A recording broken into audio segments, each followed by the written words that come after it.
வணக்கம் நண்பர்களே, இன்னும் ஒரு இனிய காலை பொழுதில் தீதும் நண்பும் நிகழ்ச்சியில் உங்களை சந்திப்பதில் மிக்க மகிழ்ச்சி அடைகிறேன். அதாவது சமீபத்தில் உங்களுக்கு தெரியும், ஒரு புதிதாக தொடங்கப்பட்ட ஒரு அரசியல் கட்சியினுடைய அவர்களுடைய விர்ச்சுவல் வேரியர்ஸ் என்று சொல்லக்கூடிய இணையதள செயல்பாட்டாளர்கள் மிக மோசமான தனிநபர் தாக்குதல்களை மேற்கொண்டார்கள். முதலாவது, ஒரு தனிநபரின் மீது அவர்கள் ஆபாச தாக்குதல்களை தொடர்ந்து தொடுத்ததற்காக இந்திய ஜனநாயக மாதர் சங்கம் போன்ற அமைப்புகள் கடும் கண்டனங்களை தெரிவித்திருக்கின்றன. இன்னொரு புறம் பார்த்தீர்கள் என்றால், ஊடகங்களின் மீது அவர்கள் இந்த தாக்குதலை தொடர்ந்திருக்கிறார்கள். அதாவது ஊடகங்களினுடைய பெயரில் பொய்ச் செய்திகளை வெளியிடுவது, அந்த ஊடகங்களினுடைய லோகோவை பயன்படுத்தி அவர்கள் வெளியிட்டது போன்ற மிக தவறான மோசமான செய்திகளை பரப்புவது, அல்லது ஊடக பொறுப்புகளில் இருக்கக்கூடியவர்களின் மீது தனிப்பட்ட பொய்களையும் அவதூறுகளையும் பரப்புவது என்பதை மிக தீவிரமாக செய்து கொண்டிருக்கிறார்கள். சென்னை பத்திரிகையாளர் மன்றம் இதற்கு தன்னுடைய கடுமையான கண்டனங்களை தெரிவித்து சட்ட நடவடிக்கையை கோரியிருக்கிறது. இன்றைக்கு இந்த எல்லை மீறிய செயல்கள் என்பவை அவை அந்த அரசியல் கட்சியினுடைய தலைமையினாலும் கட்டுப்படுத்தப்படவில்லை, அதே சமயத்தில் அவர்களுக்கு வழிகாட்டக்கூடியவர்களும் இல்லை என்கிற நிலையில் இன்றைக்கு மிக மோசமான இந்த தாக்குதல்கள் இணையம் முழுக்க பரவிக்கொண்டிருக்கின்றன. டீப்சீக் என்று சொல்லக்கூடிய போலி வீடியோக்களை பயன்படுத்துவது, பொய்ச்செய்திகளை உருவாக்குவது, இதன் மூலமாக விழிப்புணர்ச்சியற்ற மக்களிடையே பதற்றம் உருவாகிறது, மிகப்பெரிய குழப்பங்கள் உருவாக்கப்படுகின்றன. இன்னும் சொல்லப்போனால் உண்மை எது பொய் எது என்பதை அறிய முடியாத ஒரு சூழல் ஏற்படுகிறது. பொய்கள் பரவுகிற இடத்தில் அது வன்முறைக்கு வித்திடக்கூடிய ஒன்றாக மாறிவிடும் என்பதை நாம் மறந்துவிடக்கூடாது. அப்படிப்பட்ட சூழ்நிலையில்தான் நாம் இன்றைக்கு இந்த சூழலை எதிர்கொண்டிருக்கிறோம். நம்மை சுற்றிலும், அதுவும் இந்த தேர்தல் காலத்தில் பொய்ச் செய்திகள் மிக மோசமாக பெருகி கொண்டிருக்கின்றன. தனிநபர் தாக்குதல்கள் மிக மிக மோசமாக பெருகி கொண்டிருக்கின்றன. அரசியல் ரீதியாக கருத்து மாறுபாடுகள் இருப்பது இயல்பான ஒரு விஷயம். ஒருவரை மறுத்து இன்னொருவர் பேசுவதோ, ஒருவரை எதிர்த்து இன்னொருவர் எழுதுவதோ அது ஜனநாயகத்தினுடைய ஒரு பகுதி. ஆனால் பொய்களை எவர் மீதும் எவருக்கும் பரப்புவதற்கு உரிமை கிடையாது. அவதூறுகளை எவர் மீதும் எவருக்கும் பரப்புவதற்கு உரிமை கிடையாது. இன்னும் சொல்லப்போனால் கேரக்டர் அசாசினேஷன் என்று சொல்லக்கூடிய அந்த ஒரு தனிநபர் அவதூறை செய்வதற்கு சட்ட ரீதியான மிக கடுமையான ஒரு விதிமுறைகள் இருக்கின்றன, அதற்கு கடும் தண்டனைகள் இருக்கின்றன.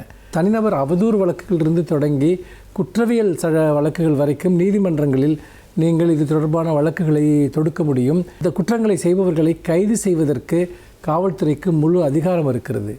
ஆனால் விளைவுகளை பற்றி கவலைப்படாமல் தாங்கள் ஏதோ ஃபேக் ஐடியில் இருந்தால் தங்களை யாரும் கண்டுபிடிக்க முடியாது என்று நினைத்து கொண்டு இதை பலரும் செய்து கொண்டிருக்கிறார்கள். இன்றைக்கு இருக்கக்கூடிய தொழில்நுட்ப யுகத்தில் யார் எந்த கணினியில் எந்த இடத்திலிருந்து ஒரு பொய்த் தகவலை அல்லது ஒரு அவதூறு தகவலை பரப்புகிறார் என்பதை வெகு எளிதாக காவல்துறையினால் கண்டுபிடித்து விட முடியும்.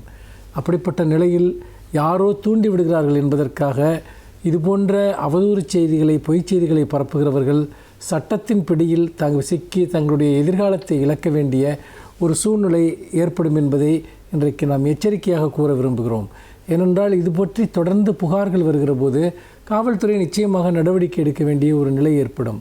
ஆகவே பொய்ச் செய்திகளை பரப்புவது என்பது உங்கள் வாழ்க்கையை அளிக்கிற ஒரு விஷயம் என்று இதை செய்பவர்கள் உணர வேண்டும். பொய்ச் செய்திகளை பரப்புகிறவர்களை, அவர்களை சுற்றியிருப்பவர்கள் அல்லது அவர்களுக்கு அரசியல் ரீதியாக தலைமை தாங்குபவர்கள் தடுத்து நிறுத்துவது மிக மிக முக்கியம். மீண்டும் இன்னும் ஒரு புதிய சிந்தனையோடு உங்களை சந்திக்கிறேன். நன்றி, வணக்கம்.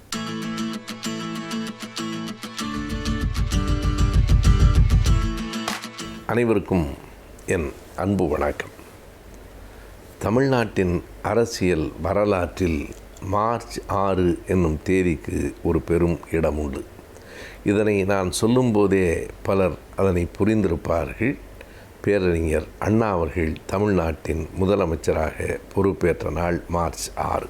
ஆம், 1967ஆம் ஆண்டு மார்ச் மாதம் 6ஆம் தேதி தான் அண்ணா முதலமைச்சராக பதவிக்கு வந்தார். அது மக்கள் எதிர்பார்க்காத, கட்சியினர் எதிர்பார்க்காத என்றெல்லாம் சொல்வதை விட அறிஞர் அண்ணா அவர்களே எதிர்பார்க்காத ஒரு நிகழ்ச்சி என்று கூற வேண்டும். 67ஆம் ஆண்டு தேர்தல் முடிவுகள் வந்து கொண்டிருக்கிற போது அறிஞர் அண்ணாவே நம்பவில்லை என்று சொல்லுவார்கள். அப்படியா, நம்முடைய வேட்பாளர்கள் கூடுதலாக வெற்றி பெற்று கொண்டே இருக்கிறார்களா? ஆம், ஏனென்றால் 62ஆம் ஆண்டு 50 சட்டமன்ற உறுப்பினர்கள் தான்.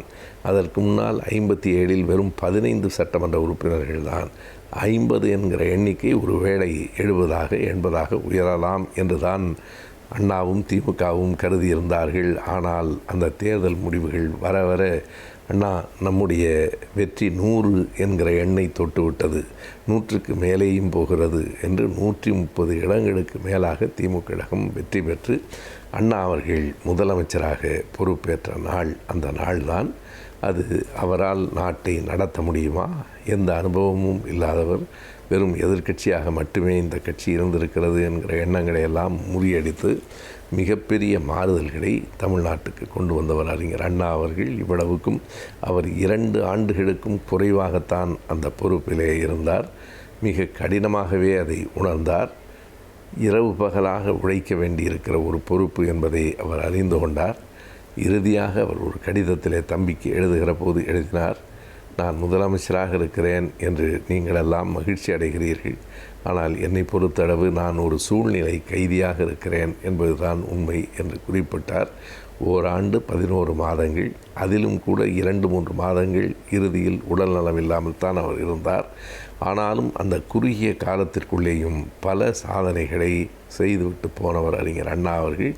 அவருடைய பெயர் இன்றும் நின்று நிலைத்திருப்பதற்கு காரணம் அவரை தொடர்ந்து வந்த தலைவர் கலைஞர் அவர்கள் அவர் செய்த அந்த செயல்களை எல்லாம் மேலும் மேலும் மேம்படச் செய்தார் என்பதுதான். அறிஞர் அண்ணா அப்படி என்ன செய்துவிட்டார்? குறிப்பாக ஒன்றை சொல்ல வேண்டும். 66ஆம் ஆண்டு நவம்பர் டிசம்பர் மாதங்களில் நாடு எப்படி இருந்தது என்பதை பலரும் அறிவார்கள். அன்றைக்கு வாழ்ந்தவர்களை கேட்டால் இப்போதும் சொல்லுவார்கள், மிக கடுமையான பஞ்சத்தில் தமிழ்நாடு இருந்தது. உண்பதற்கு உணவே இல்லாத கட்டத்தில் அரிசி பஞ்சம் ஏற்பட்டு மிகப்பெரிய வறுமையான நிலை இருந்தது. அதற்கு பிறகு 65 கடுமையான மொழி போராட்டம் நடைபெற்றது. இரண்டையும் தாண்டி அண்ணா அவர்கள் வெற்றி பெற்ற பின்னால் 67 மார்ச்சிலே பொறுப்பு ஏற்று 67 நவம்பருக்குள்ளேயே அந்த அரிசி பஞ்சத்தை ஓரளவுக்கு சரி செய்துவிட்ட பொருளாதார மேதை அறிஞர் அண்ணா அவர்கள்தான். அடுத்ததாக மொழி சிக்கலுக்கும் அவர் ஒரு தீர்வு கண்டார். அதுவரையில் மும்மொழி திட்டமாகவே பள்ளிக்கூடங்களில் தமிழ், ஆங்கிலம், இந்தி என்கிற 3 மொழிகளை கற்றாக வேண்டும் என்கிற நிலை இருந்தது. ஆனால் 68 ஜனவரி 23ஆம் நாள் அதற்கென்றே தமிழ்நாட்டின் சட்டமன்றத்தை கூட்டி இனிமேல் தமிழ்நாட்டில் இருமொழி கொள்கைதான் என்று அறிவித்தார். அதைவிட அவர் இன்னமும் அவருடைய பெயரை சொல்லுகிற பல தீர்மானங்களை நிறைவேற்றினார். குறிப்பாக அறிஞர் அண்ணா அவர்களே சொல்லுகிறார், 3 செயல்களை என் ஆட்சி காலத்தில் செய்தேன் என்கிற மகிழ்ச்சி எனக்கு இருக்கிறது. தமிழ்நாட்டிற்கு தமிழ்நாடு என்று பெயர் சூட்டியதும், சுயமரியாதை திருமணங்கள் சட்டப்படி செல்லுபடி ஆகும் என்று கூறியதும், இருமொழி கொள்கையும் என் ஆட்சி காலத்தில் நான் செய்த பெரிய செயல்கள் என்று அண்ணாவே சொன்னார். இன்னொன்றையும் சொன்னார், தமிழ்நாட்டுக்கு தமிழ்நாடு என்று பெயர் இருக்கிற வரையில், சுயமரியாதை திருமணங்கள் சட்டப்படி செல்லுபடி ஆகும் என்கிற நிலை இருக்கிற வரையில், இருமொழி திட்டம்தான் தமிழ்நாட்டுக்கு ஏற்றது என்பதை எல்லோரும் ஏற்றுக்கொண்டிருக்கிற வரையில் இந்த நாட்டை யார் ஆண்டாலும் அண்ணாதுரை தான் ஆள்கிறான் என்று பொருள் என்றார். அப்படி பார்த்தால் இப்போதும் அண்ணாதான் நாட்டை ஆண்டு கொண்டிருக்கிறார்.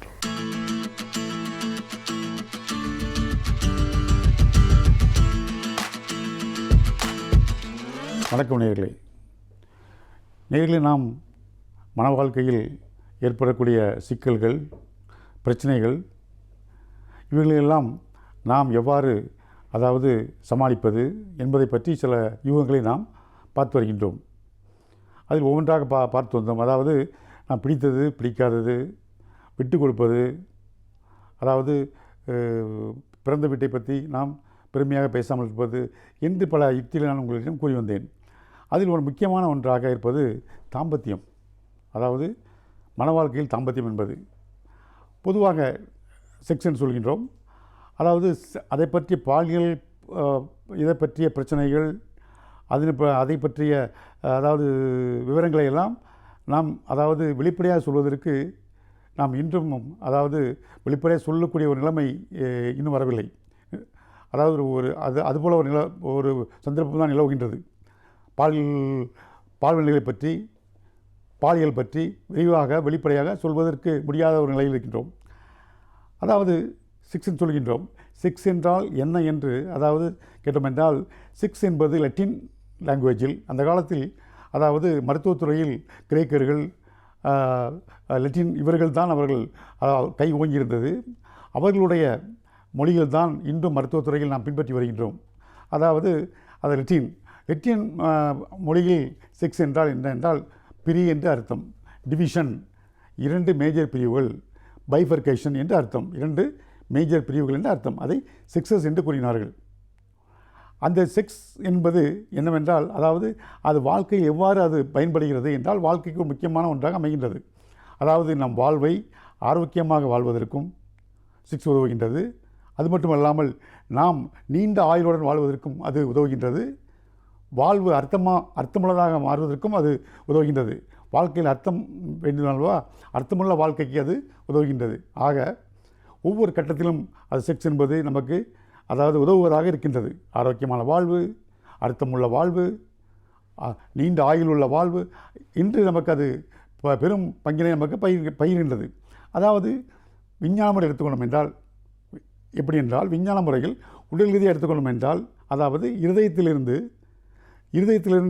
நேரடியாக பிளட் சப்ளை எங்கு செல்கின்றது, தாம்பத்தியம் நடக்கும் நேரத்தில் அதை சப்ளை ஆகின்றது.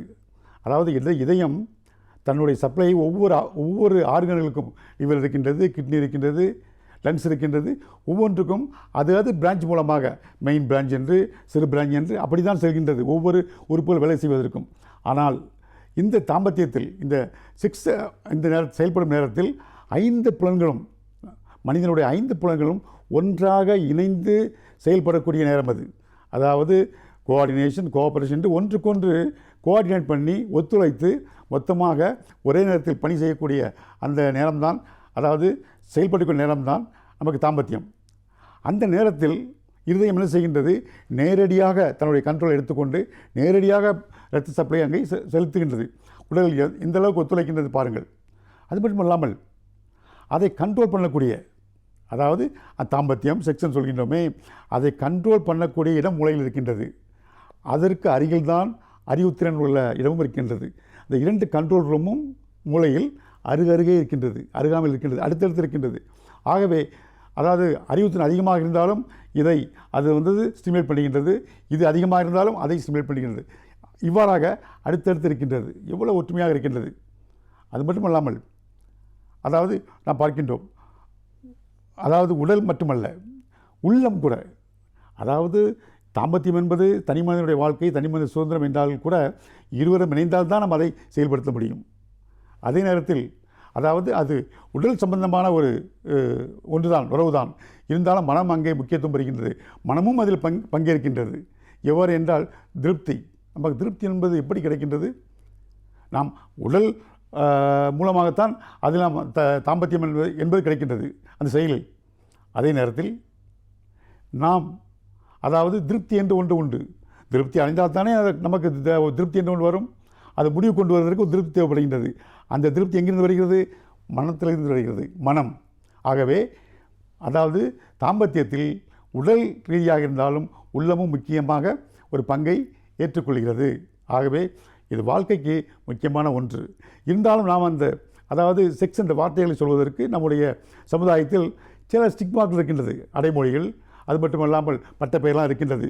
வெளிப்படையாக சொல்வதற்கே முடியாத ஒரு சந்தர்ப்பம் நிலவுகின்றது. அதனால்தான் இன்று அதாவது என்ன சொல்கின்றார்கள் என்றால், வாழ்வியல் மருத்துவம், வாழ்வியல் கல்வி என்று சொல்கின்றார்கள்.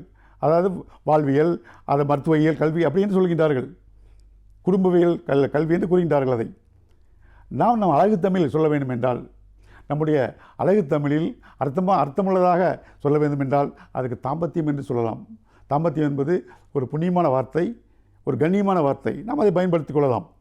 ஆகவே தாம்பத்தியம் மனிதனுடைய திருமணத்தில் தாம்பத்தியம் என்பது முக்கிய பங்கு வகிக்கின்றது. தாம்பத்தியம் இல்லாமல் திருமணம் இல்லை. தாம்பத்தியம் இல்லாத திருமணங்கள் அதாவது நிலைக்கலாம். ஆனால் திருமணம் இல்லாத தாம்பத்தியங்கள் நிலைத்ததாக சரித்திரமில்லை. ஆகவே தாம்பத்தியம் என்பது ஒரு முக்கியமான ஒன்றாக இருக்கின்றது. தாம்பத்தியம் அதுவாக நம்முடைய சமுதாயத்தில் எடுத்துக்கொள்ளும் என்றால், திருமணத்திற்கு அப்பாற்பட்ட தாம்பத்தியத்தை சமூகம் ஏற்றுக்கொள்வதில்லை. அது கண்டிக்கத்தக்கது, அது தண்டிக்கத்தக்கது. நம்முடைய சமுதாயத்தில் திருமணத்திற்கு அப்பாற்பட்ட தாம்பத்தியம், ஒரு பாலியல் உறவு என்பதை சமூகம் ஏற்றுக்கொள்ளுமா? ஆணாக இருந்தாலும் சரி, பெண்ணாக இருந்தாலும் சரி ஏற்றுக்கொள்ளாது. அதே நேரத்தில் திருமணத்தின் மூலமாக நாம் அடையும் தாம்பத்தியம் இருக்கின்றதே, அதற்கு நம்முடைய சமூகம் என்ன கூறுகின்றது? அதை ஒரு புண்ணியமாக நினைக்கின்றது, ஒரு கண்ணியமாக நினைக்கின்றது, ஒரு மரியாதையாக நினைக்கின்றது. நமக்கு ஒரு மரியாதையும் கிடைக்கின்றது அந்த தாம்பத்தியத்துக்கு. அதை சாந்தி என்று கூறுகின்றோம், மன அமைதி, சாந்தி முகூர்த்தம் என்று கூறுகின்றோம் அல்லவா? திருமணத்தின் மூலம் அதை அடையும் பொழுது அதனுடைய கண்ணியமும் அதனுடைய மதிப்பும் கூடுகின்றது. ஆகவே திருமணத்தில், தாம்பத்தியத்தில், அதாவது இந்த தாம்பத்தியம் ஈடுபடும் போது அதில் சில கட்டுப்பாடுகள் இருக்கின்றன.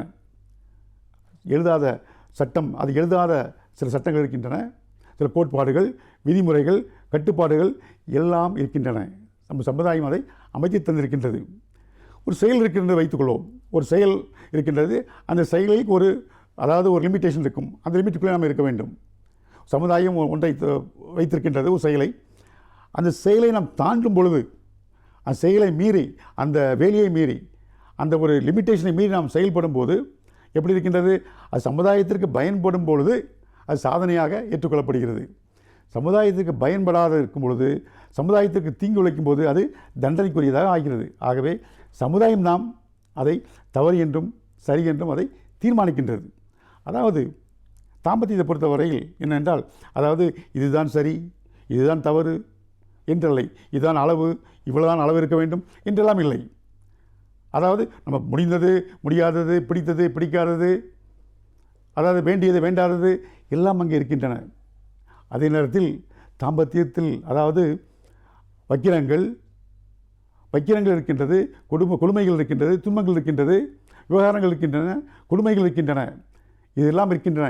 இதையெல்லாம் கட்டுப்படுத்ததான் சமுதாயம் அதாவது சட்டங்களை, எழுதாத சட்டங்களை இயக்கி வைத்திருக்கின்றது, கட்டுப்பாடுகளை. அந்த கட்டுப்பாட்டுக்குள் இருக்கும் பொழுதுதான் அந்த தாம்பத்தியம் சிறப்பை பெறுகின்றது. ஆகவே இன்றைய இளைஞர்கள் அதாவது தாம்பத்தியத்தை பொறுத்தவரை எப்படி இருக்கின்றார்கள் என்பதை நாம் அடுத்த முறை சந்திப்போம். நன்றி, வணக்கம்.